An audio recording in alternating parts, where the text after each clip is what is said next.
She will tell us about paying people to protect the environment. Thank you, Wolfgang, and thank you everybody for coming. So this is about paying people to protect the environment, and I'm going to talk about projects in Uganda, Mexico, and India.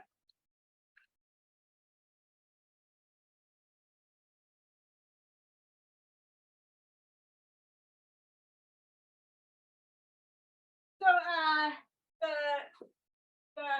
don't know where there's a better place to move that, but I'm going to leave that little video thing there. But so the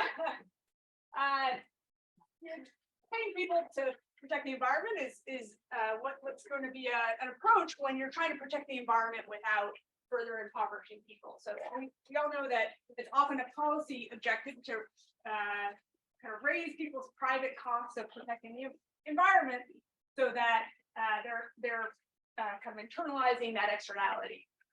And so the possible approach is, I guess, an extreme of making that price very high for environmental degradation is a command and control regulation, but you can also have taxes like a carbon tax, so people are internalizing this externality. And so the challenge is, if the polluter is poor and you have those policies where the cost is borne by the polluter, then banning people from cutting down forests or taxing them for that activity is going to protect the environment, but at the cost of further impoverishing people who are very poor.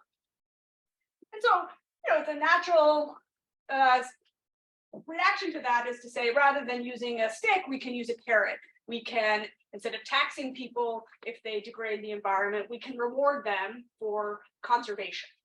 And so ecologists have called this payments for ecosystem services, where the idea is an individual or a group is providing a service to humanity or to some other well-defined group, that's helping the ecosystem or helping the environment. So it's a payment in exchange for some specific environmental behavior.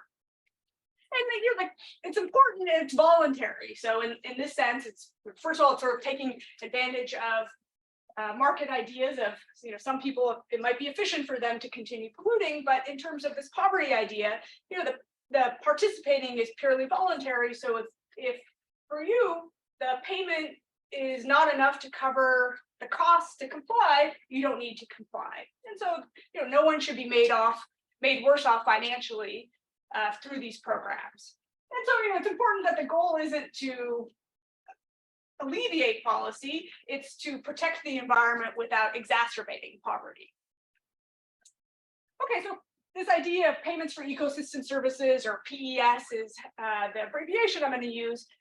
It's large, so there are $40 billion given out each year in PES programs. So you can ignore the colors and the shapes on this figure. It's from a paper in Nature Sustainability that I nabbed just to make this point, that there are some programs in Europe and in the US, but a lot of the programs are in China, has a big national program. There are a lot of programs in South America, and particularly in Africa. So just related, I was just going to ask, who mainly funds these? Are these mainly developed country governments, or it's also private companies doing carbon offset? Or? Yeah, so in fact, this is one of the things I said to ignore, is like the public versus private funding. So, the original idea of this payments for ecosystem services, it was this idea that there'd be some private buyers, like a company could say, if we have clean water, that's going to reduce our costs of doing business. In practice, this is much more of governments or international bodies. So, Norway makes transfers to Brazil to fund some of its programs, but a lot of these are coming from national budgets. So the largest programs of China, Costa Rica, Mexico, those are the national environment ministries funding those. And then you can use this for different kinds of environmental protection. The most common is forest conservation. And so I wasn't sure whether to do a synthesis or give a regular seminar, so I'm sort of doing a hybrid, but obviously partly a synthesis. So I'm going to start out talking about a project that's complete, where the study is published. So that's a project on PES to reduce deforestation in Uganda. And then I'm going to talk about two newer projects that are in many ways are spawned by this original study. One is not even at the working paper stage. We have a pilot study where we have some pilot results, and so I'll talk pretty briefly about that project. And then talk about PES for a different application, not deforestation, but agricultural burning in India, where that's a working paper. And I'm going to use probably the last half with a more traditional seminar of going through that project. Okay, so starting out with this PES to reduce deforestation in Uganda. So first, just a refresher on your elementary school science. You know, the reason we care about deforestation, there are many reasons to protect forests. There's biodiversity, but part of the reason why there's this influx of money and a global focus on reducing deforestation is because it's forests sequester carbon. So, you know, as trees are growing, they're absorbing carbon dioxide. And if you clear forests, you reduce the flow of that carbon dioxide being absorbed. But really the climate change impact is because those trees are big stores of carbon, and that carbon is going to come up immediately. And so that's why, you know, there are a lot of programs to plant trees, and that's also beneficial. But the real, you know, bang for your buck, or at least the real carbon gains, are from averting deforestation, you know, as opposed to today, you know, trying to plant trees. And, you know, exactly when the CO2 goes up depends on if it's burned or if it naturally decays, or, you know, if it's put in a piece of furniture. And so when, you know, like blue ribbon panels look around the world and say, what are of all the options, you know, climate change is a global challenge. So if we reduce carbon dioxide anywhere, it has the same benefit. You know, what is the cheapest way to reduce carbon dioxide? It's trying to reduce deforestation in developing countries. You know, and why is that? It's because in global terms, the reasons people are deforesting, the income they're getting, their personal private benefit from deforesting is really tiny in global terms. So in this context of Western Uganda, where we worked, people are either, you know, subsistence farmers, where they're clearing some of the forests to grow food. So they're growing cassava or, you know, other food to feed themselves. That's incredibly important to them. You know, this is why we wouldn't want to ban them. If they didn't have that food, they would go hungry. But in terms of the, you know, that like actual kind of value that they're creating, it's you know, maybe on the order of $20 a year or something like that. Or you don't want the land, you want those trees. Those trees are valuable. You know, if you have nice straight trees, you sell them for timber and 2x4s. In Western Uganda and a lot of Africa, a lot of the trees are being cut down for charcoal. So with urbanization, charcoal is the, you know, the fuel of choice. And so even a crooked tree can become charcoal. And here, you know, people might be cutting down trees, making the charcoal themselves, or selling them to a timber dealer, you know, making on the order of $50 or $100 a year. And the, you know, the basic economics of this is that if we think about the carbon that's being stored and the social cost of that carbon being put up into the atmosphere, you know, that benefit of keeping those trees in place can be, you know, 10 times, 30 times these private costs. So that's where there, you know, should be some real opportunities here. Okay, so, you know, it seems pretty obvious that we should be reducing deforestation. There seems to be economic room to do that. We pay people. That should be a good way for them to change their behavior without impoverishing them.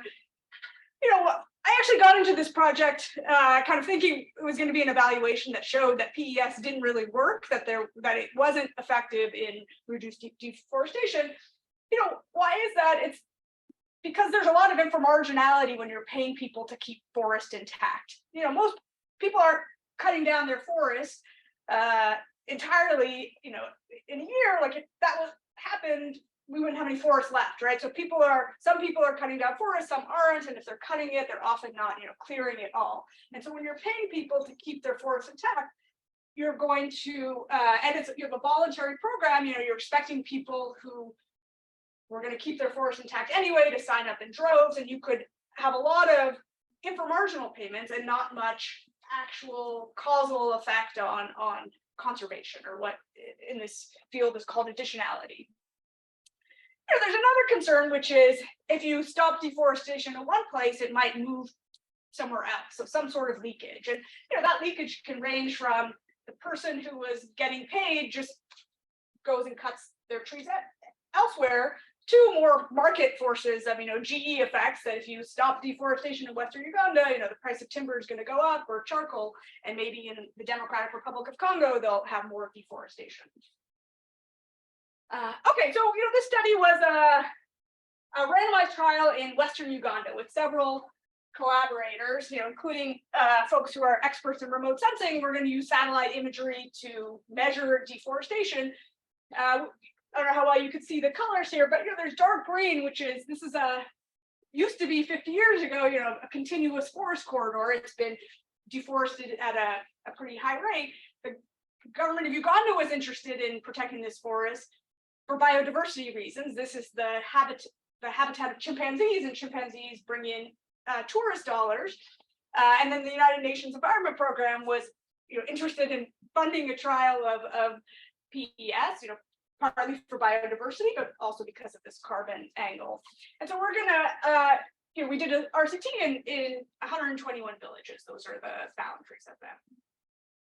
Okay, so I think that this is going to be a simple study, a treatment group and a control group, nothing too fancy in the study design. And the first and foremost objective was to try to have an accurate estimate of the additional forest cover caused by the program. So the state of the art in terms of the evidence at this point was matching people based on observables of people who were offered the program and chose to enroll versus people who were offered the program and didn't choose to enroll. And even with a rich set of observables, we would think that if somebody's signing up for the program, they did that for a reason, and it was probably, if they weren't planning to deforest, it was a pretty attractive free money for them. And so even matching on observables, you might think that the existing studies were overestimating the benefits.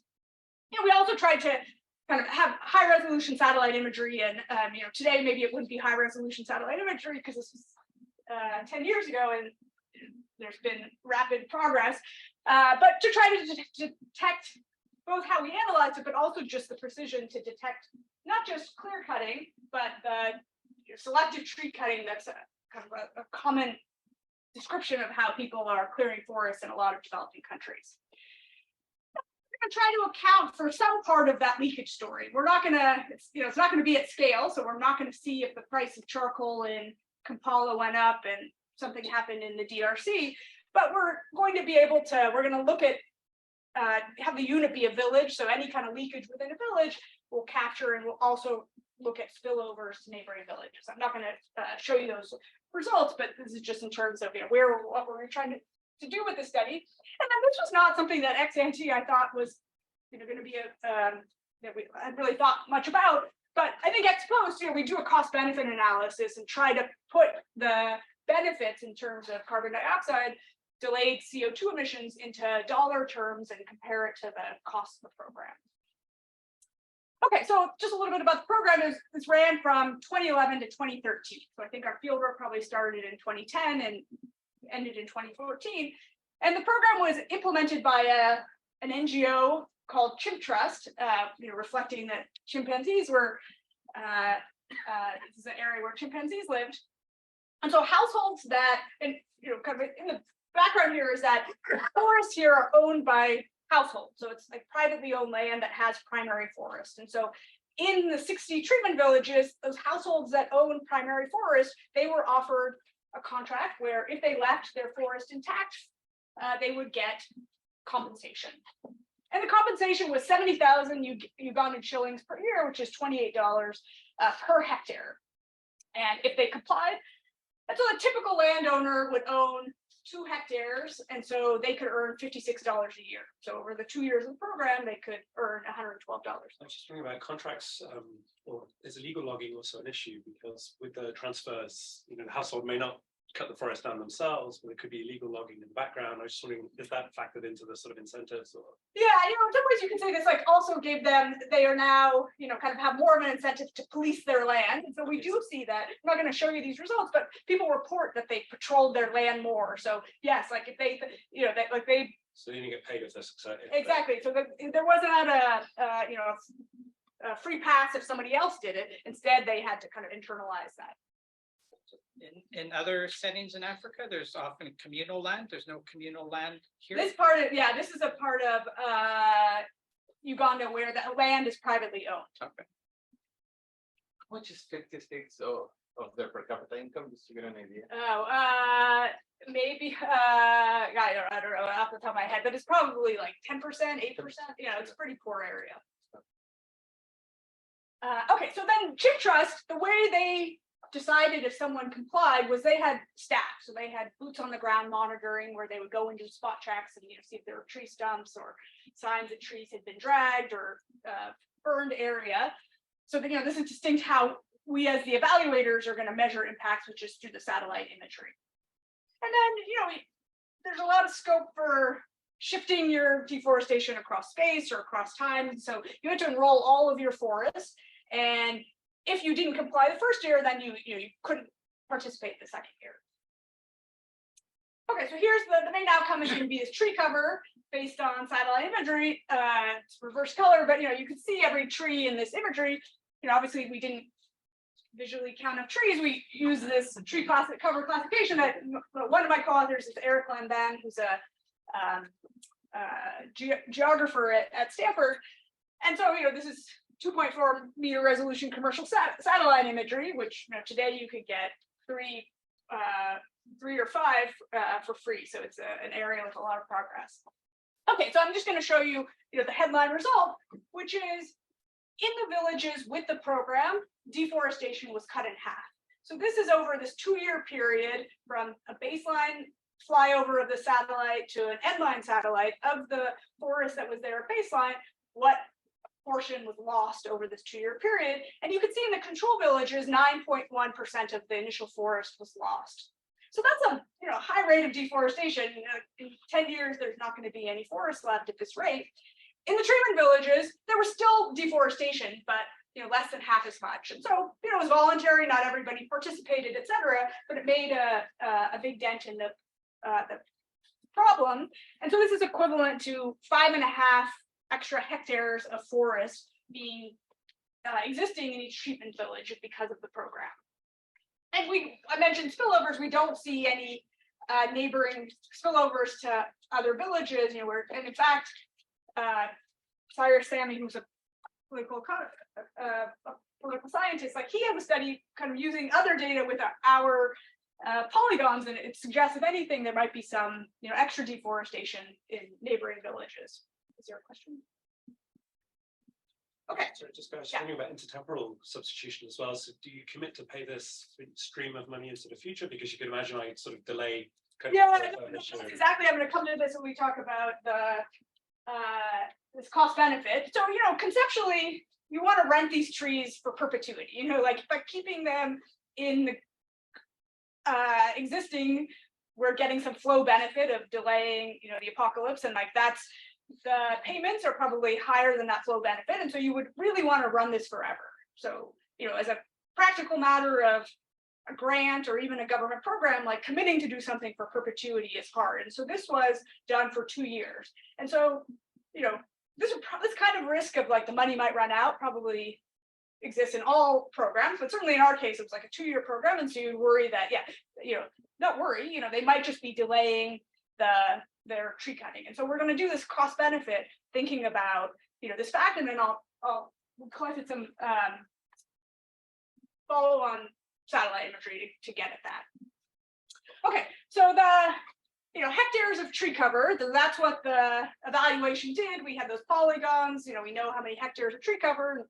So how do we get cost benefit? You want to think about what is that in terms of tons of carbon dioxide, that emissions that are delayed, and then what's the social value of that? And it's going to partly be related to many things, part of which is what Steve was referring to. And so the bottom line is my best guess from our study of the benefit cost ratio is 15. And so this is really high.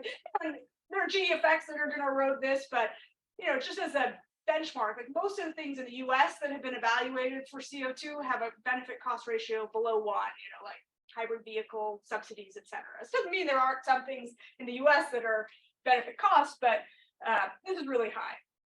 Okay, so just a little bit more details, so 5 hectares, that's 3,000 metric tons of carbon dioxide per village. How do we get that?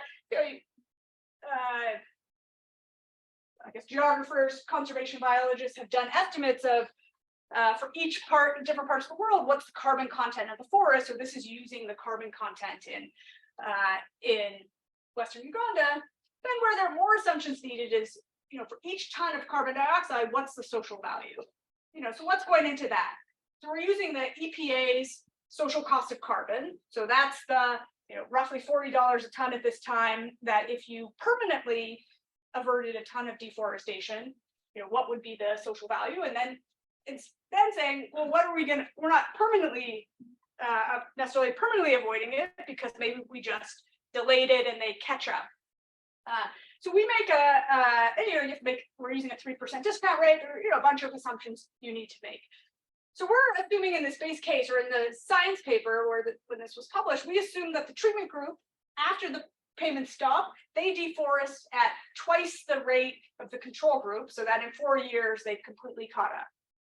You could take a more extreme assumption that there's an impulse of deforestation, the moment it ends. You could take a view that actually they just went back to the status quo rate.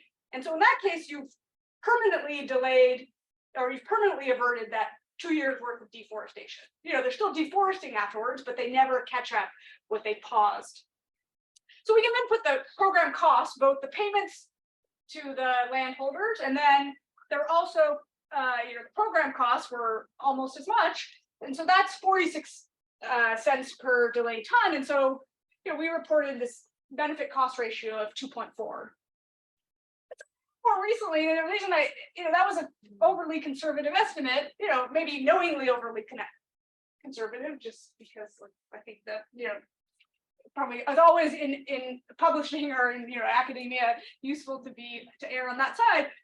But we collected additional data, and there's actually a Harvard undergraduate, one of Nathan Nunn's students, who did a paper using Landsat data, so publicly available, but both doing the same exercise of, let's see what happened when the payments stopped. Did people have an impulse? Did they catch up quickly?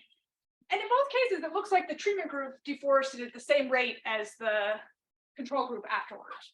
That's surprising, because there is this backlog, and I don't have a great explanation for what might have changed, why that didn't happen. But what that means is that instead of just sort of delaying it by on average 2 years, which was that kind of assumption we had made before, whatever was that 5.5 hectares, you never caught up on, so you've actually kind of permanently kept those trees in the ground, or at least far enough out. And as I mentioned, this 14.8, there's probably too many significant digits, and there's some reasons I would expect it to be smaller when it's scaled up, but it's quite cost effective.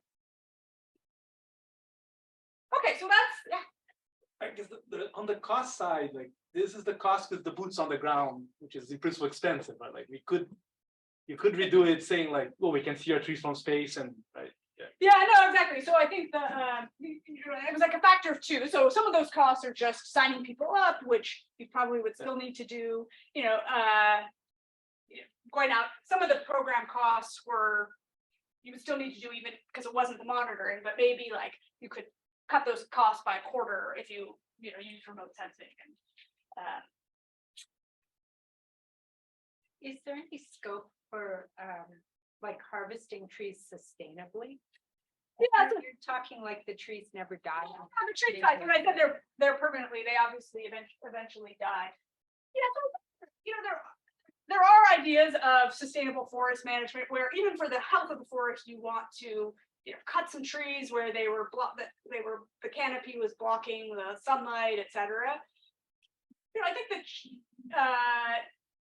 so the challenge for those is those are often not in the person's private interest, and so you need to compensate people. And so there, I think training people to follow them, and then having a way to monitor that is the challenge. So I guess we could think there's a first best where you haven't had this bright line rule of you can't clear the forest. Instead, you've done something closer to that. the challenge is like articulating that to people so they understand the contract and have the skills needed, and then monitoring it so you could observe it and in a way that they understand why they didn't get paid. And so I think this contract is very blunt, and any forestry expert would say this is not optimal forest management. It's too blunt. And so and I think similarly, I think from an economics point of view, you would say there are aspects of this contract that weren't optimal, but I guess like the lesson here is like optimality is partly about what is feasible to kind of actually implement when it's like not a very literate or population. I mean, you just told us the averages for the two groups. Was there any sense in which if some villages had larger responses, that there was some persistence in the effect? So what was the link between the heterogeneity and the after part? And the Well, you persistence said part? 9 and 4 were the kind of the Yeah. So Suppose some groups, yeah. suppose everybody had been at 9, And then a few some did. dropped to 5, some dropped to 4, some dropped to 3. Yeah. Then you take it away. Did the ones that dropped to 3 bounce? Were they all the same after, in terms of the follow-up response? Oh, I see. Yeah, we Or was there yeah, some yeah, persistence yeah. in terms of? Yeah, I see. Was it like some habit formation of the ones who dropped the most, Yeah. like didn't bounce back as much? Yeah, we haven't looked at that, but we probably could. Okay, so I think I kind of started this project thinking that it was going to find that PES didn't work very well. It wasn't a lot of the gains that people had seen before was just some selection bias, and the actual additional gains were small. In fact, this is like a bigger effect than some of those matching studies had found. And so, then the puzzle is like, why was this so effective? And then, also just thinking, okay, lessons learned, what are some reasons why it wasn't even more effective? So I'm going to now talk about 2 other projects. So this next one is also about reducing deforestation, and it's in Chiapas, Mexico. Yeah. Initially, you mentioned you paid like $50-some per year for factor. How is this determined? Is there some calculation there? Yeah. So it wasn't done, super systematically. So in initial piloting, we, asked people about how much income they were earning from the forest, and there's heterogeneity, and so I think like our rough goal was to try to target like the 75th percentile of people, where there were some people growing tobacco or sugarcane where these payments were not enough for them to participate, and they didn't. And in some ways that's good if that maybe we want to raise the price higher because there was still so much room with cost benefit that you could have gotten higher and sort of had some surplus from getting even the tobacco growers to stop. But yeah, it was just like roughly trying to understand people's opportunity costs and target somewhere in the middle of them. Okay, so I'm gonna kind of I'm gonna go through like a little framework to talk about what this study is in Chiapas, and it's going to relate to why was the project in the PES program in Uganda so expensive. So I talked about this inframarginality where some people weren't going to cut their forest anyway. You could think about that within a person, that some part of the forest they were going to keep intact and some they were going to cut. And so if you think about their parcel of land, you could think that they have some distribution of the cost of conservation. And I've just assumed a uniform distribution. And to make things concrete, I'm going to also use a round number and suppose the person has 100 acres of land. And so I've drawn this where it's a uniform distribution from minus $90 per acre to $10 per acre. Under the status quo, they'll conserve the portion with the cost less than 0, this green area, even absent PES. And I'm drawing it that they conserve most of it, but this is probably what we would expect. If people cut 10% of their forest a year, that's a high rate of deforestation. And so, well, they need to somehow be encouraged to deforest this rest, and to deforest to protect the rest. And so to protect the next little element, you can pay them epsilon and 10 cents, 50 cents, etc. And then that last bit would require $10 per acre to conserve. So on average, given the uniform distribution, you need $5 per acre to conserve that. And then compensating the person that amount, this $5 per acre for that 10% or $50 overall, that might be socially valuable if the value of keeping that forest intact was worth $10 per acre or $50 per acre. Okay, so and this is what the Uganda contract did, so we can't isolate, we don't really know, oh, this was the portion you were going to keep intact, and this is the portion you were going to cut. So we give them this contract that says you have to conserve all of your forest.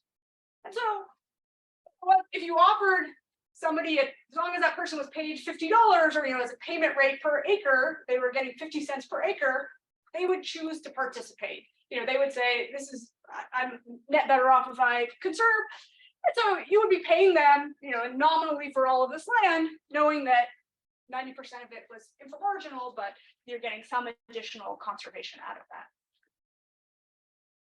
Turns out that, and I didn't appreciate this before we did the contract. How did Chimp Trust design the contract? Sort of like they came up with it. There was a consultant from the UK, and then we, as the researchers, the economists talking to them, also weighed in. And one of the things that seemed very obvious to me is that you shouldn't let people enroll a portion of their forest, and you shouldn't let people, move in and out of the contract.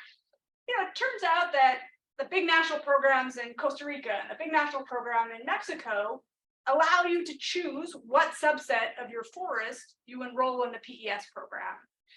So, this should strike you as like kind of crazy, right? Because you're just gonna, and this is my example with the 50 cents per acre, you're just going to enroll the land where your private cost is less than 50 cents. And so you're going to get, you're going to enroll not 100 acres, but 90.5. And so the additional conservation relative to the inframarginal part is tiny. So, in this case, you'd be paid $45.25 for compliance, only 0.5 acres was actually marginal. And so the per acre you're paying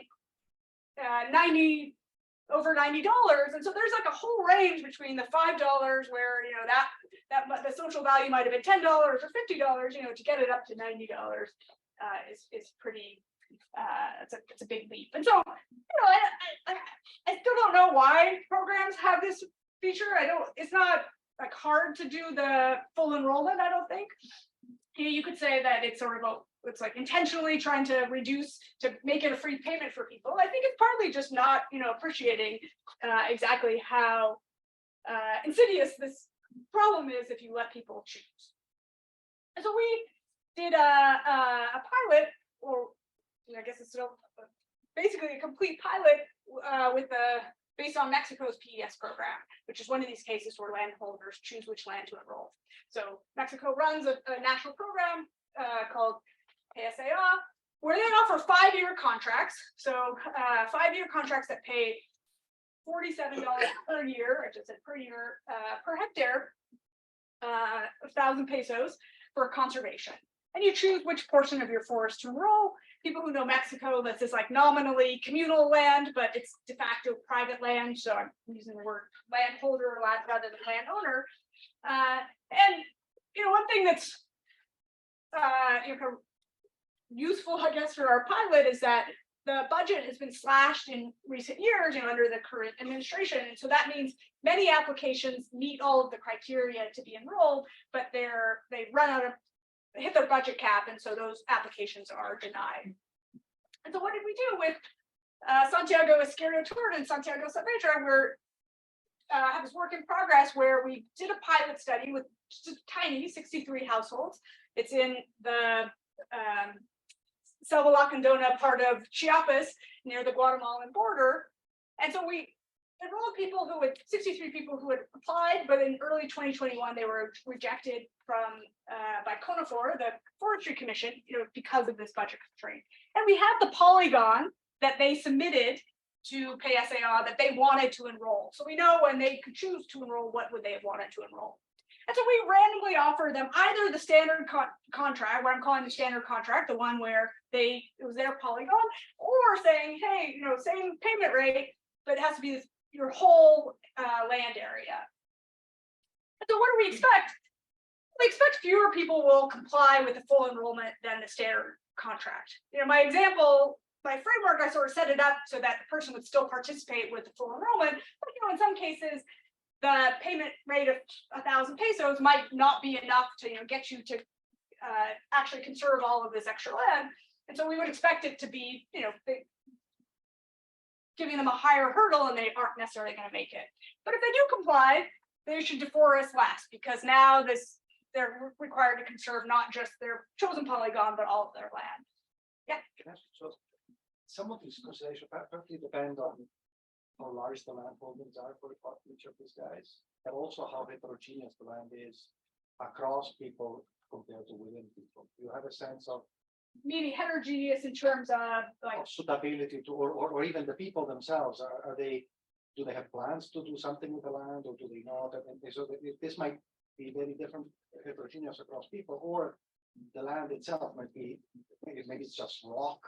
yeah. So I think there's, let me give you a broad answer and then try to, I think some of the issues you're speaking to, like, in principle, we wouldn't want to have a 1,000 pesos per hectare for everyone. So one is that the conservation value of land might differ. Someone might have a carbon rich forest, and someone might have trees that are not as carbon rich or sparser or something like that. And we take a forest, and it's in some ways you would want to go pixel by pixel and say, was there a tree? And then you also want to say, what was the carbon content of that tree? Because the social value of different conservation. So then people's opportunity costs, are like what they were going to do absent PES, is going to differ. And ideally we would target, we would understand like this person's willingness to accept was 200 pesos and just offer them 200 pesos. Someone else's was 1,000 pesos and offer them 1,000 pesos. So there's definitely that kind of heterogeneity, both in terms of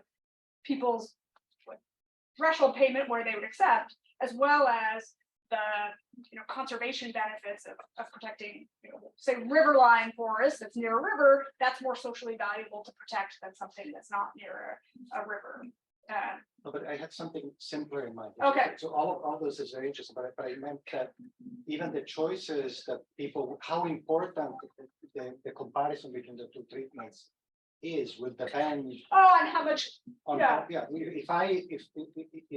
If these people are very different, it just depends within variation as opposed to across variation in the land that they control. If essentially they see the land as one piece, they're all 1 hectare, for example. Yeah. Then 1 hectare is 1 hectare. There is no other margin. So then it's got to be there to everything. But whatever. Yeah, you're saying if people have like larger forests, maybe they're more likely to More meet somehow. heterogeneous use of forest, whatever. Yeah. Exactly.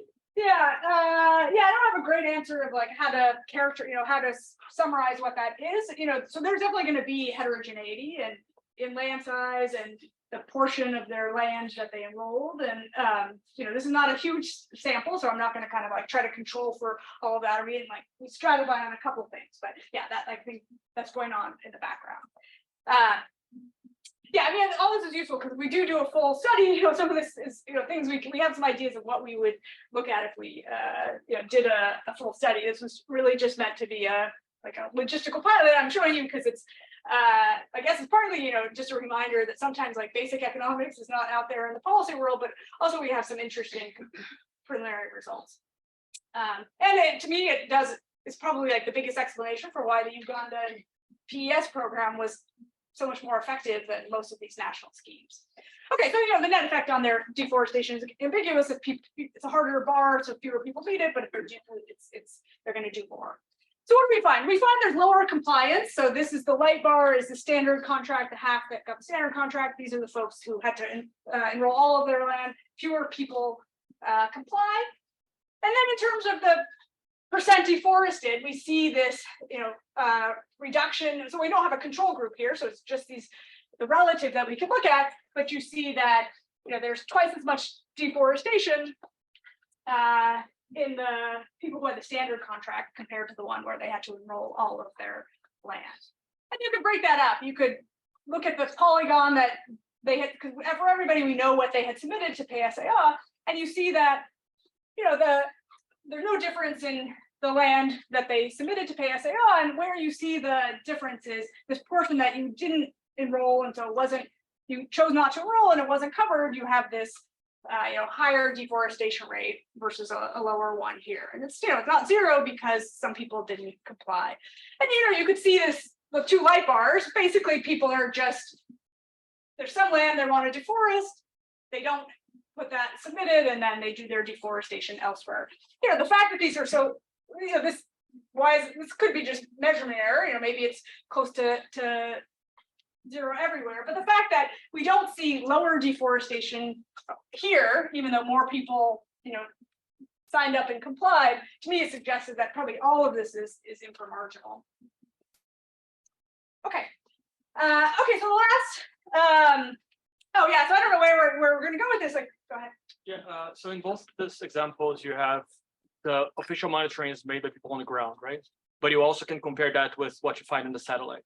So in this case, we use satellite imagery to do the enforcement, monitoring and enforcement. But not in the first one. So in that one, can you tell how effective the monitors are?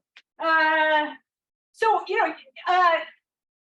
have like I'm trying to think. We probably did that exercise, but long enough ago that I'm not going to remember the answer. But yeah, you could try to compare the monitor's answer to the, if the monitors were just always saying people complied, et cetera, and if at least if people realize that, we wouldn't have expected any effects. So I think they were pretty good in practice, but I don't remember if we have systematic answers. Yeah, it's a question of whether improving monitors would improve the benefit cost even more.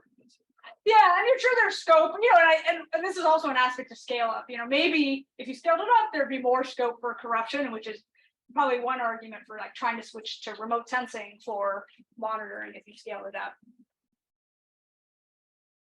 Can you tell what determines their enrollment in one or the other? Is it the type of land, or is it like their characteristics as farmers? Optimize what we offered them. So if you're asking whether they chose to participate, so we didn't give people a choice. So they had, when they applied to pay SAI, this was always in people's choice set. Like they could have enrolled all of their land, they chose not to. But in our 1-year program, we assigned it. Okay, so I don't know where this will go because our hope was to do a full study. I think there's some interesting things. I think in some ways people should enroll more of their land given their deforestation, and so I don't know if there's uncertainty, etc. We haven't gotten traction with CONIFOR yet, which is the Forest Commission. So I don't know. I have a feeling like we probably won't do a full study on this, but I feel like these results are compelling enough that maybe we could write them up and hopefully convince Costa Rica or Mexico that this is their current contract is a setup to have a lot of inframarginal payments. Okay, so the last project I'm going to talk about is PES, but applied to a different environmental problem of crop residue burning in India. So I will I'll talk about what crop residue burning is in a couple of slides, but first let me talk about the aspects of this literature or understanding of PES that we were trying to contribute to, and how this sort of respond in some ways by what we saw in the Uganda study. So one reason why some people are going to sign up or comply is because their cost of conservation, the money is larger than the cost of conservation. So that's the premise of this, that's a big input into who's actually changing their behavior. In practice, there are other things that are going to affect people's decision whether to sign up and participate. So one of those is mistrust. So if you are distrustful of this NGO or government or coming to you and offering you this contract, you're not going to want to sign the contract, or you might be worried that they're not going to pay you when they say they're going to pay you, and so you're not going to comply.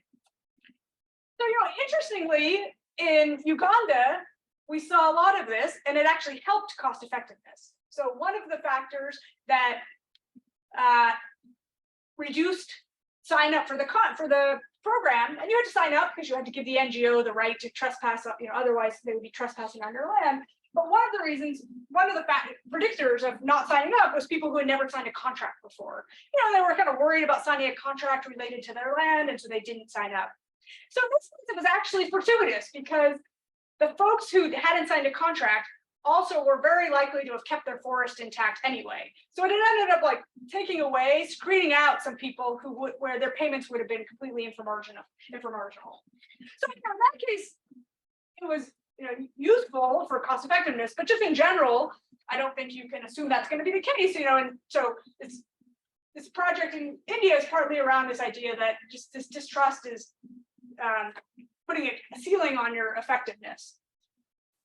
So another concern is liquidity constraints. That people are being asked if they don't have cash on hand and can't borrow, if they're having to forego some income stream now and getting paid later, or they have to incur some out-of-pocket cost to comply and getting paid later, they might trust that they're going to get paid, and they might think in some normal, NPV sense, it would be useful. They just can't get the cash to comply.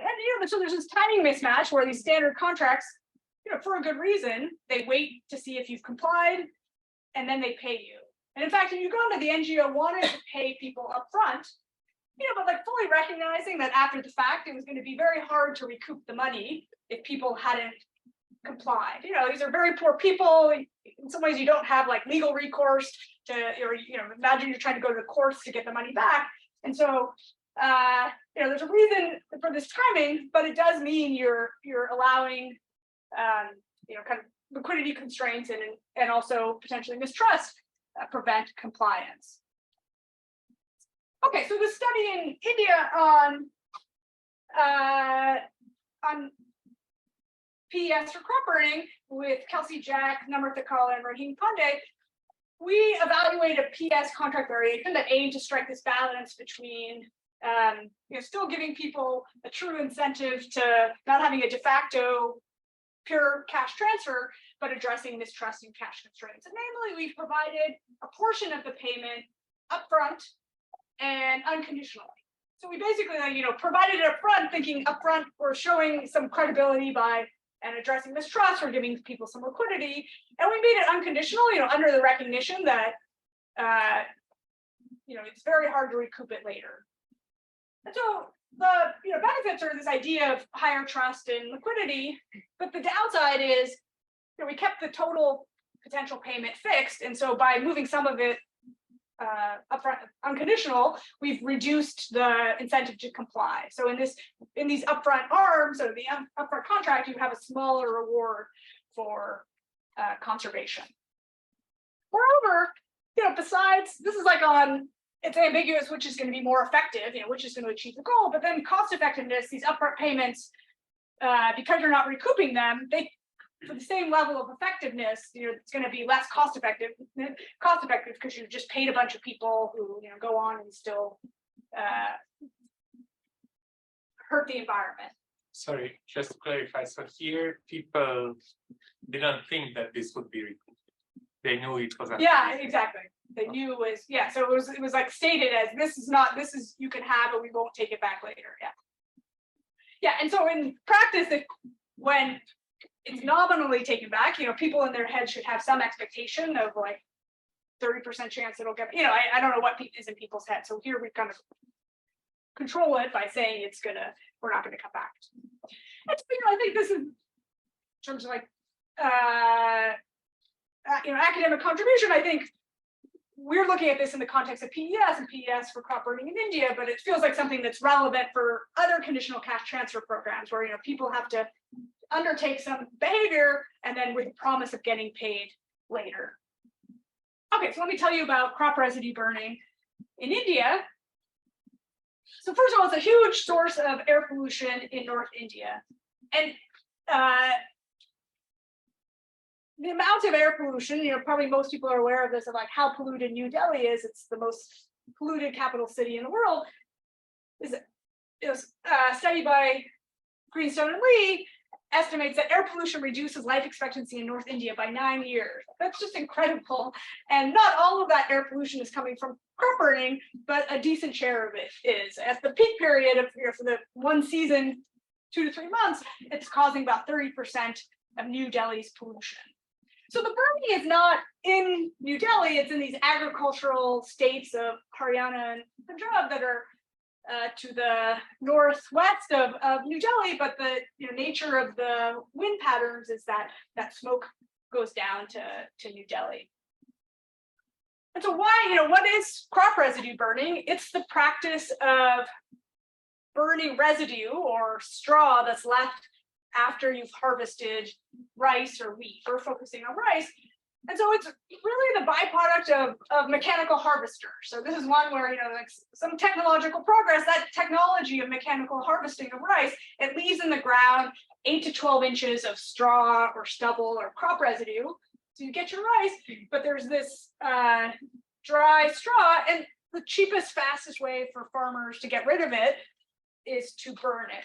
And the reason they need to get rid of it is you can't plant another crop until you've somehow managed that stubble. And there's also a time crunch here because it's part of the reason when these two states in India started growing a lot of rice, it was after the Green Revolution. Part of the Green Revolution was also encouraging a two season agricultural system. So people are growing usually rice in the summer, and then they grow wheat in the winter, and they have a fast turnaround time to do this. So this is a phenomenon is also an unintended consequence of other policies that are well-intentioned. So one is an environmental policy that delays when people can plant rice in North India. And so the rationale there was like push when people can plant rice, so more of it is rain-fed, it's getting monsoon rainfall and you're not tapping into the groundwater. And so it's almost this like extreme policy to protect groundwater that where there was no kind of realization or adjustment once it started exacerbating this. Why is it exacerbating this? It's because it's like it's created a very short window between your rice is pushed later. You need to plant your wheat by a certain time in terms of the agricultural season. And so you have like a week or 7 days to do this turnaround. So first of all, burning is fast, but the alternative require equipment. And there's also just like a congestion problem that if everybody is trying to use this equipment, once a year equipment in the same 7-day period, that's obviously going to make it more expensive than if people could stagger when they were growing. So the other factor, also well-intentioned, and you're probably still on net good, that's exacerbated this is the National Employment Guarantee Scheme in rural areas, because that's meant that poor people in other parts of India can stay in their village and get compensated by their community, by the government for doing some public works. And so it's meant a lot less migrant labor in these these rice basket areas. And so then this is pushed toward, it's expedited the adoption of mechanical harvesters. Okay, so burning has high environmental costs, but it's the cheap option for the farmer. So what are the alternatives to burning? You can rent what's overall class is called crop residue management equipment, and it costs about 1,000 rupees to 3,000 rupees per acre to rent. So that's $13 to $38 at the time we were doing this. And so most farmers, rice growing is still mostly small landholders, and so most of them, you could buy this equipment, but most of them are renting it from a rental company in the village. And so this is just a like back of the envelope calculation of one way of quantifying the one aspect of the environmental harm is just the mortality cost of burning. And so the mortality costs of burning are probably 200 to 600 times those private costs of the alternatives. So how do we get that? There's about there are two estimates in the literature, they're all in the same order of magnitude, that there are 86,000 deaths per year due to residue burning. And then it's always tricky to do value of statistical life in developing countries, but we borrow from literature and use a $700,000 value of statistical life. And so then you can think about how many acres of paddy were burned, and putting all that together, the mortality costs per acre are $8,000 or 630,000 rupees. So just like enormously more than these private costs to do something differently. And there are many other costs: morbidity, labor productivity. There's also a relatively small contribution to climate change, still big, but nothing on the order of the particulate matter that is the I didn't say this, but what is this burning is causing particulate matter, PM 2.5, and that's the real cost to human health and labor productivity. And so just to sort of show you that this is like, it's just crazy in order of magnitude, the revenue from rice production is about $500 per acre. So the people who are doing this live next door, right? Because obviously they suffer some of this themselves. Yeah. So Yeah. Yeah, and so even with it's like 600, you might think the private environmental costs. Yeah, so I think I don't know. I haven't seen an estimate of like how much are they ingesting, and is that like above or below 1? The truth of the matter is like most of these benefits are going to New Delhi, et cetera. So they are external to them, and they're probably they're external not just to their household, but even their community if they internalize that. There are probably some misperceptions of that. Of even the harm. If you ask people like what's causing the pollution in your community, they'll say like coal plants in New Delhi, and that's probably not true. So it's a little bit hard to exactly know what. There's a lot of politics in this, like a blame game, but yeah, certainly the people do not appreciate. Very few people are saying like, I'm going to have my children are going to be less healthier, my quality of life, and so therefore I'm not going to burn. And also, I suppose even locally it spreads out, right? So if I cut back. Yeah, no, maybe you could imagine they internalize their community or something, but yeah, certainly. And also, people's fields aren't adjacent to their home, so it's not like it's their kids who are specifically affected by their burning. Yeah, so revenue for rice production is $500. Maybe profits are, when we ask people, it's $300, but they're not incorporating really like their labor, the land value. So, that doesn't make sense for this. Doesn't mean if your only alternatives were no rice production, or a lot less rice production or burning, you would want a lot less rice production. But there are all these alternatives of this equipment. So what is this equipment? There are broadly 2 ways you can do this. You can do in situ, where you put the straw into the soil, or ex situ, where you take it off the field. And so this isn't like super nutrient rich. It's pretty dry. It's pretty low nutrient straw. Like it has too much silica to use as animal fodder. So it's not like amazing fertilizer, but you can, it keeps some moisture in the soil, and you could grow your wheat keeping it on. And so this is what the government has emphasized as its strategy for this problem, which is encouraging the development of a different piece of machinery. The one that is most talked about is the happy seeder, which is a way to seed through the straw.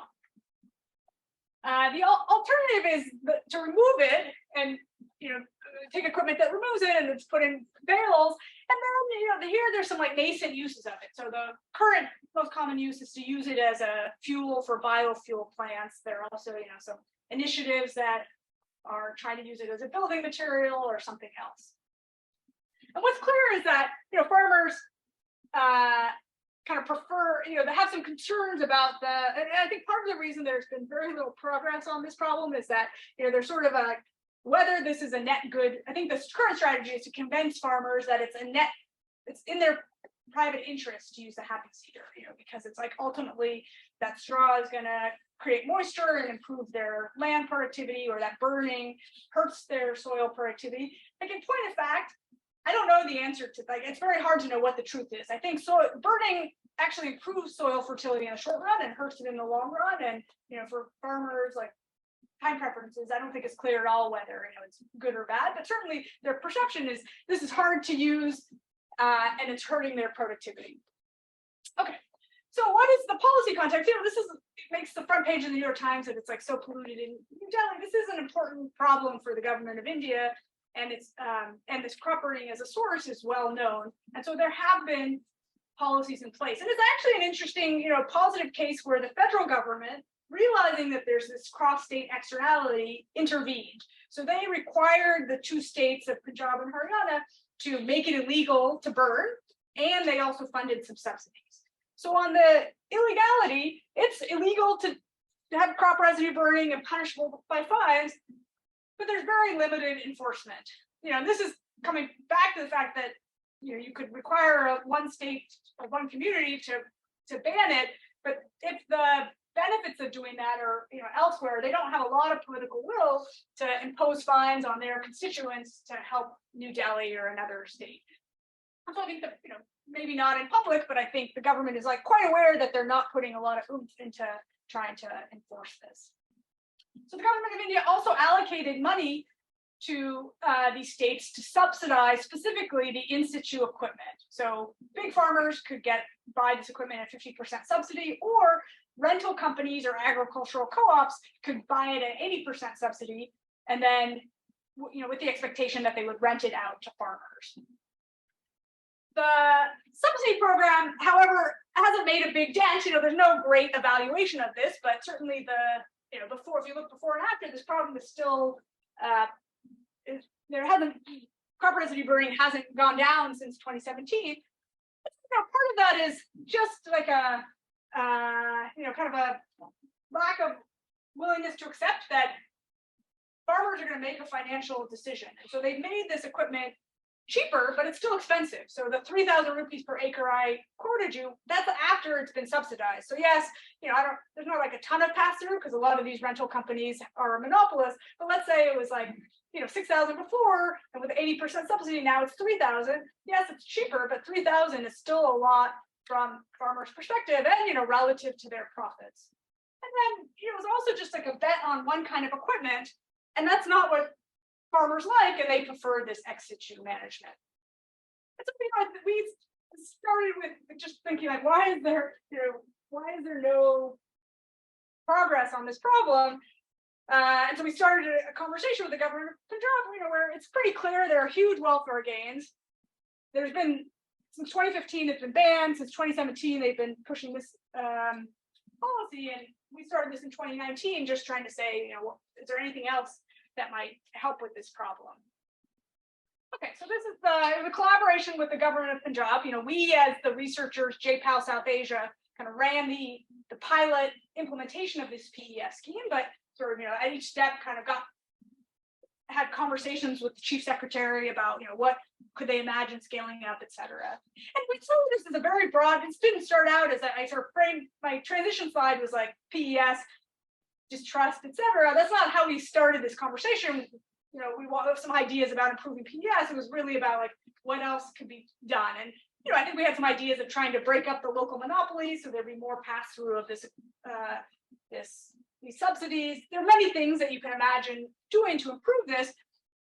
We ended up evaluating PES partly because that's what farmer lobbying groups were pushing for. So the farmer lobbying groups were pushing for PES specifically was going to be by raising the minimum support price of rice. So a lot of farmers sell their rice to the government. So they said, if you didn't burn, you should get a higher minimum support price.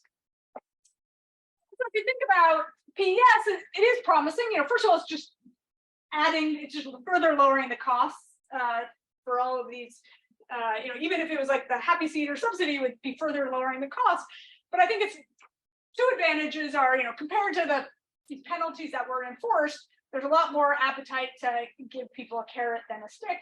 Not from I sort of started out by saying we don't want to impoverish people, but there's also just you want to get votes from constituents, and so carrots are more attractive than sticks.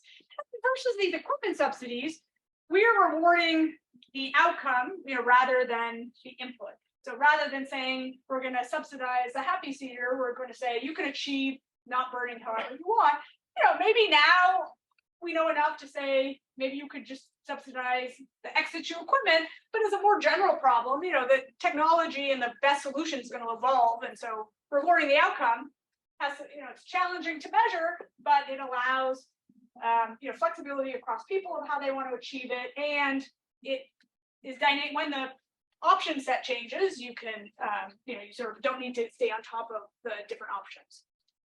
So we conducted our RCT in 171 villages in 2 districts in Punjab, Batinda and Faridkot, and we enrolled about 10 farmers per village. So we didn't, far more than 10 farmers per village. This is what we enrolled for, like the sake of to have statistical power. That's relevant just to say that we're not going to have effects to see like village level pollution reductions or health improvements. We're not powered for aggregate effects like that.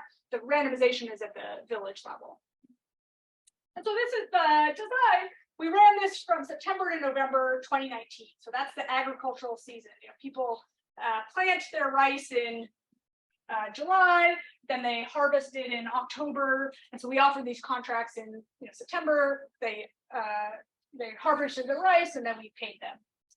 And the base contract was 800 rupees per acre. So this is low. We came into the government proposing 2,000 rupees per acre. I told you that the cost of this equipment were 1,000 to 3,000.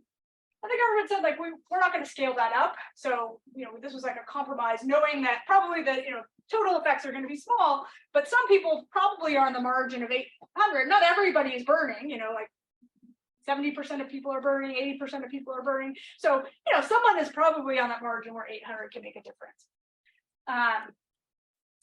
So we pre-specified, and I'm mostly going to show you at this top level. We're going to have a control group. We didn't do anything with the intervention. Standard PES, where we make all of the money conditional on complying and paid after we verified you complied.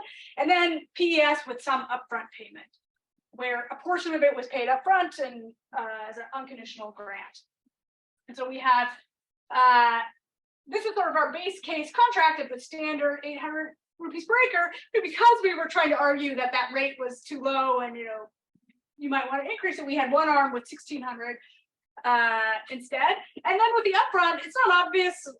We had no idea how much would be you want to move up front.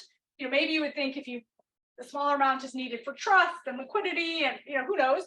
So we had vary whether it's 25% upfront or 500, 50% upfront. And I'm mostly going to pool. Okay, so this is the field work we did. We first did a listing survey, what's the universe of farmers we want to be working with. So we had, from the government, we had lists of agriculture, the villages with agricultural co-ops. We got the phone list of the people who are members of the agricultural co-ops. And so we phoned people in 300 largest villages, and then we screened in farmers who, I guess, two main criteria are they had 2 to 12 acres of rice. So basically something like 70 to 80% of people fall within that 2 to 12 acres of rice.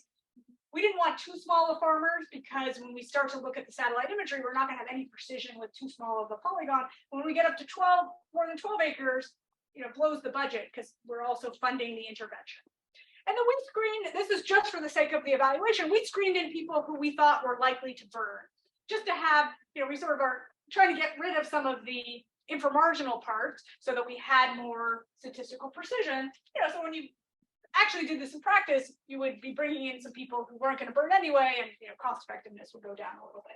And when we asked people if they burned, people underreport burning. It's illegal, but we asked about some equipment they used in the past year that is less obvious maybe to people, that it like kind of maps to whether they burned or not. So we have a pretty good guess.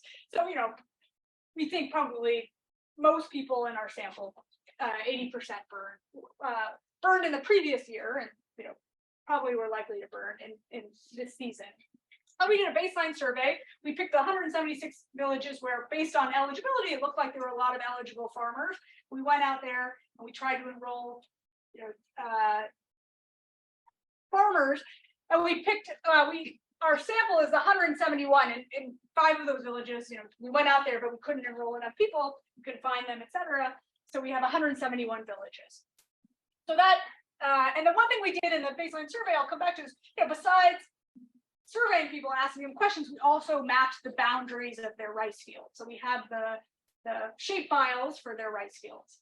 And then for the treatment group only, we made a second visit and offered them this contract. And then we monitored compliance. So this is another case where the monitoring of the compliance was boots on the ground. So we had a team that would go to the fields and look for signs of burning. It's actually quite obvious if you get the challenge to this problem, both in our remote sensing and if you did this on the ground, is like you have to get the right window, because someone has some stubble on the ground, then they burn it or clear it without burning it, and then they till the soil and have the wheat. And so once they till the soil, it's visually hard to see if they had burned, and so you need to get the right window.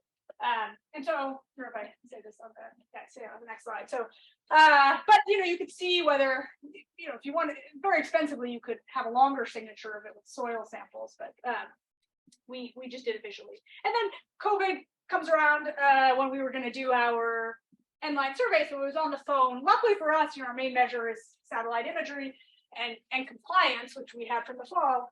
So, like some of the things we use are self-reported. Your self-report of what you did. Okay, so the contract is treated farmers got this contract from JPAL, and one logistical feature that I think is going to be relevant when why didn't more people take this up is that you had to give us your bank account information to. So we asked everybody who was in the treatment group to sign up. You had to give us your bank account information, and that was because we couldn't give out all of this cash. Someone had 5 acres, and we were giving them, $50, or as an upfront payment or something like that. With the theft risk of having people carry around that much cash was too high, and so we made a bank transfer. And so you give us your banking information, and then in the upfront payment, within 2 to 3 days, you would get an electronic transfer. Everybody has a bank account. And then the monitoring payment, the farmer called JPAL when they were ready for monitoring. And why did we do this? This is just for cost reasons, which is, you have to get this right window. You could have someone continuously in the village, going checking every 3 hours or every day. That's expensive. And so just for practical reasons, we had them put the onus on them to call us. Probably means some people, a few people probably didn't get paid, or because they forgot to call us, etc. And then the enumerator visited all the fields, verified if there was no sign of burning, and then you got paid again with this 2 to 3 day processing by the bank. Okay, so here's an example of the imagery where you could see a field. Around the harvest time, there's rice on the field, it's green. Then you can see this, this is a burn field. You could see just after it's burned, there's a what's called a burn scar, just a signature of a field being burned. And then the challenge is that after a few days, the next flyover, you can't really tell it doesn't look different from the other neighboring fields that were burned. And so what do? We're going to have compliance data of whether people got paid by us. And so for our key question, which is standard contract versus upfront, we can actually use that compliance data, but you want to know what the control group did as well. And so here, this is why we have the satellite imagery is really useful. We don't want to kind of go onto people's land in the control group, just because that kind of in-person monitoring is going to be an intervention in and of itself.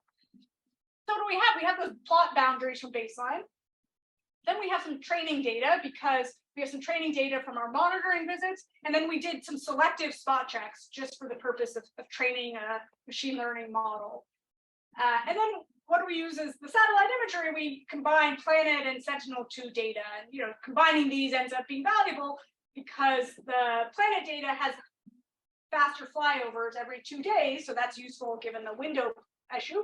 But Sentinel-2 has more sensors. So it has shortwave infrared, which turns out to be highly predictive of burning, and have that signal it can pick up even a few days after the burn, like heat basically.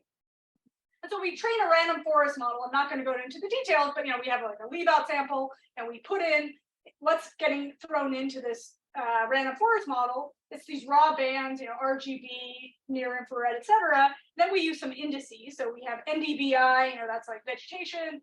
There's analogous indices for the signatures of burn. There are analogous indices for soil. So you can kind of, you're basically using some analytical, or not analytical, but some formulas that scientists have come up with that are combining the data in a way that maybe the random forest model wouldn't stumble across. And so you use these inputs, and then you're using time differences. So, the signature would be something looked like it was vegetation, and then it was a burn scar. If there's a high transition like that, and that's going to be predictive of burning. And I'm going to show you 2 measures when we get to this. One is what's standard, which is just tune the model to have the maximum accuracy, which is 82%. In the leave out sample, the holdout sample, there's imbalance in the accuracy of false positives and false negatives. And so we have an alternative model that's balanced accuracy, that's tuning it to have the same accuracy rate for burning and not burning. Okay, so here are the results, or here's the one slide before the results, which is a very simple estimating equation. We're going to have some outcome. We're going to have a dummy variable for being assigned to the standard PES contract, your village, one for an upfront. We have strata fixed effects, and then as it's become standard in RCTs, we're going to pick controls using post double lasso, and then we're going to cluster the standard errors by village. Okay, so here's just two different kinds of upfronts. Yeah, and so I'm going to show you one slide with showing the Are you going to results. separate? Yeah, but most of what I'm going to show you is just pooling them. In some ways, this is stacking this against the upfront because one of those standard arms was 1600. Okay, so the first one is just, we didn't find everybody when we go back on that second visit. We find about 88% of people. So if you want to like scale up by, like actually reaching people to offer the contract, this is intent to treat. But this part is, we only found 90% of people. And then other people, or not of the people we found, but overall, 73% took it up. So this is the surprising thing to me. This is maybe the most surprising, puzzling effect. I don't have a great explanation for it, which is, you would expect higher take up for the upfront because they got some free money. And so, here I think this aspect of trust is probably, the best explanation or, most logical explanation for why there wasn't higher take up among the upfront folks. Because there's no penalty for if you sign up and you burn, there's no penalty, right? You might feel a little guilty, but that's it. Okay. So here is compliance. So this is using the data. We don't have anything, the statistical significance is a little bit, these are, it's relative to the control group where mechanically it's 0 because they couldn't be offered, they weren't offered programs, so they couldn't comply and get paid by us. And so what do we see? We see in the standard PES, 9% of people complied, and in the PES with some upfront payment, 18% of people complied. So it's not 50%. We didn't get 50% of people to do it, but again, like I think that was unrealistic with a payment rate of 800, where the costs are higher than that. But what you can see is that clearly the upfront worked better than standard PES. So this is the one table that I'm going to break it out by arms, and so this is by the 4 arms. So you can see that as you would expect, the paying 1600, the point estimate is higher than paying 800. These 2 arms are the standard PES. We can't reject it; they're the same. And then we didn't have any theory on which of these 2 should be more effective. Giving 25% or 50%. Giving more upfront, helps with trust and liquidity, but it made the conditional part smaller. Those seem to be similar. I think the striking thing is that both of these arms, where someone could on maximum get 800 rupees per acre, both of these did better than this arm where they could get 1600 rupees per acre. Okay, so that was compliance. Now this is the satellite imagery. And so we're going to have these 2 models where it's this balanced accuracy and maximum accuracy. Let me just put both up here. And so what do you see here? So first of all, there's no difference between the control group and standard PES. What does that mean? It means like all of those payments, all of that compliance was inframarginal. Like we pay people, they didn't burn, they got their payment, but we didn't encourage additional clearing of their land without burning. And whereas, there's a higher rate of this is not burning, so it's like higher is better. So there's a higher rate of not burning in the upfront PES arm. And, again, the difference between this with this different method of doing it with the remote sensing rather than compliance data, you see the same, rough order of magnitude of, same magnitude of 0.11, 11 percentage point difference in compliance. So in other words, standard PES, you just got the paid, nobody changed their behavior. You paid people. With the upfront, you change the behavior of about 10% of people. And then this is with the maximum accuracy. You see the same qualitative story. What's different almost mechanically with this tuning of this remote sensing is you're just kind of moving up or down the control group, but you see is the same thing, that there doesn't seem to be anything going on with the standard PES, whereas the upfront seems to have made a difference. From our end-line survey, we have another way of cross-checking this, which is we ask people how they cleared their they cleared their stubble the previous year, and you see that in the control group and standard PES, about 20% of people said they used a baler, no difference. In the upfront PES, about 10 percentage points more people said they used a baler. So it's like this is consistent with like all those 10% of people who changed their behavior, they did it by using a baler. And that's going to make sense for a couple of reasons. Like balers are cheaper, so just in general they're attractive. Farmers like them, etc. And if there was like liquidity or money, our payment wasn't enough to fully cover the cost of the happy seeder. In line with that, we see nothing for the happy seeder, not just with the standard PES, but even the upfront PES, we didn't see an uptick in the use of happy seeder. Okay, so why were the upfront payments more effective? Was it, we came in with this idea of trust or liquidity? There, you could come up with some other explanations, but what we set out to do was to do this, try to look for trust and liquidity. And we do this two ways. One is in our baseline survey, we had measures of your level of trust and your cash constraints, and we do heterogeneity analysis. Like, is the gains in upfront driven by people who had especially liquidity constrained or were distrustful?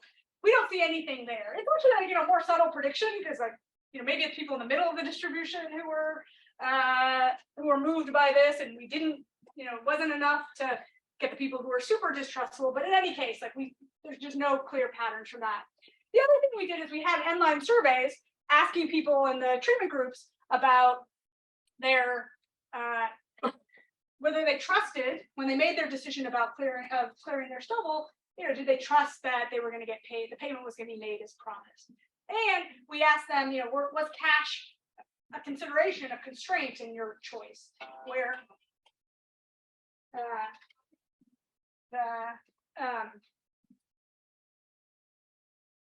where cash shortage not being important, where we asked them if cash wasn't important, so cash not important, that's like the direction we wanted to go in. And what we see is that we don't see anything on the cash constraints, but we see that people who were offered upfront payments, so this is upfront relative to the standard, they had more trust in being paid. And I think what's striking about this is it's not just because they actually got paid, and so this is ex post. Like if we look at the people who didn't comply and didn't get ex post payment, they also report higher trust that that payment would have come to them had they complied. So this is, I think, like lots of things, probably both mechanisms are happening, and maybe some things we haven't thought about, but at least this seems like trust seems to be part of the story. Okay, so the last thing we'll do is talk about cost effectiveness, and so there we're going to think about the sort of dividing the rupees per acre that we paid divided by the treatment effect on burning to say how much did it cost to avert an acre of burning. We've already seen that the upfront payments made PES more effective than standard, but they're also paying out more per acre. I mean, partly because they have more compliance, but the bigger point is that there are all these payments. We made these payments, 72% of people signed up. They all got these upfront payments. Only 18% of them complied. So lots of that was just not doing anything for the environment. And so this is what you could see in column 1 is that standard PES paid out about 100 rupees per acre upfront, paid out about 300. So we paid out 3 times as much. But with balanced accuracy, the effect size on burning is just so much more that it still remains much cheaper per unburned acre. So we're reducing an acre of burning with $2,700 per acre. With maximum accuracy, interestingly, we still see no significant effect, but the point estimates are similar enough that here you start to see the tension. That even though it was close to 4 times as effective, its cost effectiveness is only 20% better because of all these inframarginal payments. I did the mortality back of the envelope at the beginning. So you should, already know that like anything that can solve this problem on the order of 1,000 rupees or 3,000 rupees per acre is going to be hugely cost effective. And so, flipping these numbers around, this upfront PES contract, using those estimates from literature saved a life for $3,000 to $4,400. So that's not just a lot lower than the value of life. It's also, if you go to like GiveWell's website or Open Philanthropy, like all these cheapest ways we know of to save lives, like those are all in the 4,000, 5,000 order of magnitude. And it's not as if for this pollution problem in India, there are other solutions that look like we should be doing them because they have a benefit to cost ratio greater than 1, but they're still much more expensive. So Maureen Cropper and co-authors think about putting in scrubbers and coal-fueled coal-fired power plants in India, and that saves a life for $400,000. So probably worth doing, but just 2 orders of magnitude more than this. Okay, so is this a viable policy to scale up? Like a lot of like proof of concept studies, there's a lot going from what we found to how you would scale this up. I think one lesson is that some upfront payment or some alternative to solve the frictions that are underlying this of liquidity and distrust seems valuable. One thing that's different about trust versus liquidity is if it's trust, you might not need those upfront payments year after year. You might kind of get the trust there and take it away. Probably with liquidity, it needs to be a permanent feature of it.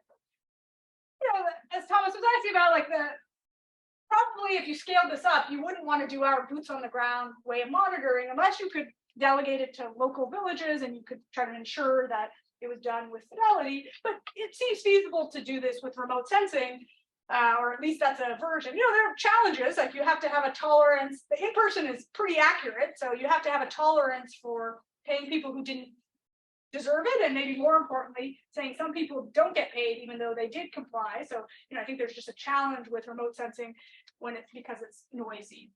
There are alternative PES models. We looked at one version, knowing that people prefer this ex situ, you could pay people for bails. It's a lot easier to see a bail and pay for the bail. The monitoring challenge is much easier for that. And in any case, you need to see them because you're going to take them to the biofuel. So that, to me, feels like probably what I would suggest versus what exactly we did. Maybe these bails aren't going to be the future. There's going to be something else that comes around, and you want to really be open-ended about it.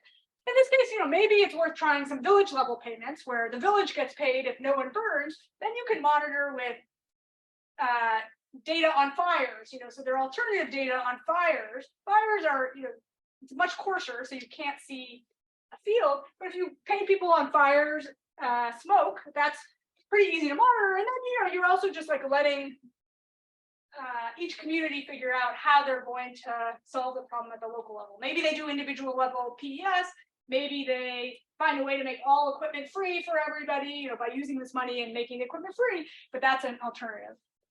Something like, I'm not even sure that PES is the right way to go, or there might be some other policies like I feel like more innovation in the equipment is valuable. But I guess what I think of as useful in the conversation, the policy conversation in India, is that we're not even experts on how to design this policy, and to me, it convinces me that you can solve this problem at a cost far less than the environmental benefits. So some of the, so kind of trying to convince farmers it's in their best interest seems like you're going to have, 5 more, or having political debates about who should solve this. You could kind of be spinning your wheels for 5 years, 10 years, whereas just sort of not expecting the polluter to pay, just changing their financial calculus can change the problems, can solve the problem. Okay, so just to wrap up, paying people for avoided deforestation or crop burning, environmental harm in general, is a way to protect the environment without exacerbating poverty. I think where I've been going and thinking about projects is that contract design is important. It's important to ensure that the payments are actually adding to conservation and they're not just inframarginal. I think in most of these problems, except for tree planting, I think the popularity of tree planting programs is because none of that's inframarginal. No one's planting trees. That's not the right way to be choosing what to do. I think hopefully we can make progress on targeting around the inframarginality, et cetera, or designing contracts to skirt it. How to structure contract also depends on these other frictions that are common in the environments people are living in, like credit market imperfections, like other missing markets, like distrust in institutions. Coming back to the forest examples, this is the reason it's beneficial is, when the US is thinking about, and all rich countries are thinking about how to mitigate climate change, if you can get policies like this to work, it's just an order of magnitude cheaper than the budget can go 10 times as far, compared to the options we have within our boundaries. And even when the environmental benefits are strictly local, or within India, say for this crop burning, paying for conservation can achieve really large benefits per dollar spent. So even if we just think of this as government budgets within India or philanthropic money, like whoever's donating to get well, this seems like it can be very promising. So thank you very much.